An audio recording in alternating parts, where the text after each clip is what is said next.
A notícia é exemplar, no sentido de ilustrativa. Lula desistiu de presentear Guido Mantega com a presidência da Vale. Ou melhor, de retribuir o ex-ministro da Fazenda com um salário de 60 milhões de reais por ano pela lealdade demonstrada durante a Lava Jato. É que Lula descobriu que a Vale não é mais do governo e que não poderia, assim, reparar uma injustiça com dinheiro alheio. Quer dizer, ele sabe disso, mas não se conforma que a empresa tenha outros donos. É difícil mesmo convencer político patrimonialista, com o perdão da redundância, de que nem tudo no Brasil lhe pertence. Ainda mais político patrimonialista de esquerda. Daqueles que acordam e vão dormir pensando em salvar a humanidade dela própria. O governo detém apenas 8% do capital da mineradora, ainda assim de forma indireta, por meio da Previ. Os acionistas da Vale tiveram de pagar caro pelo capricho frustrado de Lula.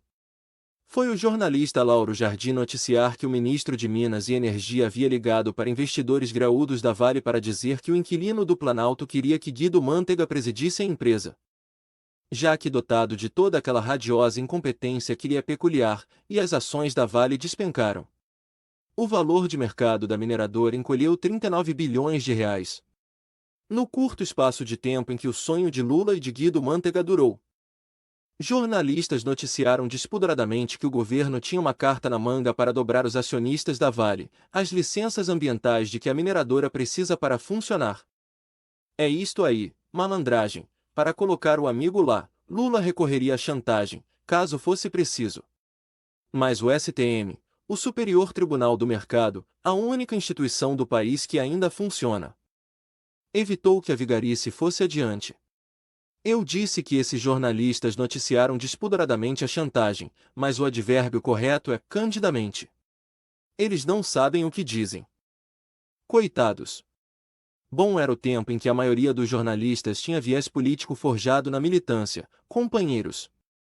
O sujeito, aliás, orgulhava-se de dizer que militava no jornalismo. Hoje, a maior parte é só mesmo ignorante, de uma ignorância da moralidade que a torna imoral, para não falar do mal português igualmente escandaloso. Ainda bem que não é o caso das moças já não tão moças que leem mensagens de autoridades amigas na TV com a certeza de que estão dando notícia em primeira mão. Jornalista que militava no jornalismo, sem tentativa de parecer imparcial, pelo menos não muita, era uma beleza. A Vale, ela própria, ensejou uma das melhores histórias de que fui testemunha ocular e auricular. A coisa ocorreu no século cada vez mais passado, quando eu era um simples editor da Veja. A equipe do então diretor adjunto da revista fez uma reportagem enorme sobre os benefícios da privatização da Vale. Antes de ele entrar em férias bem tiradas como a deste colunista. Só que o redator-chefe na época, petista mais intransponível do que as águas do São Francisco, não se resignou. No comando de um escrete de bravos rapazes, o redator-chefe aproveitou a ausência do diretor adjunto e publicou na semana seguinte, literalmente, apenas 7 dias depois, uma reportagem do mesmo tamanho da primeira sobre o insucesso da privatização da Vale. Os leitores da Veja não entenderam nada desse exato contrário, mas jornalista que milita não tem preocupação com esse detalhe, os leitores. Você há de perguntar, e o diretor de redação da revista?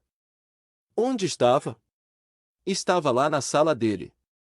A reportagem positiva sobre a privatização da Vale, a correta, era homenagem ao patrão. A reportagem negativa sobre a privatização da Vale, a errada, era satisfação à redação povoada de petistas, entre os quais o diretor figurava como impávido colosso. Sem Guido Mantega na presidência da Vale, Lula e os seus sequazes voltaram a falar de Brumadinho, como se a tragédia fosse necessariamente decorrência da privatização da empresa. Entende-se, é que o Estado brasileiro cuida tão bem dos cidadãos, que a culpa do racismo ambiental, tantos pobres morrerem soterrados em seus casebres a cada tempestade de verão em janeiro.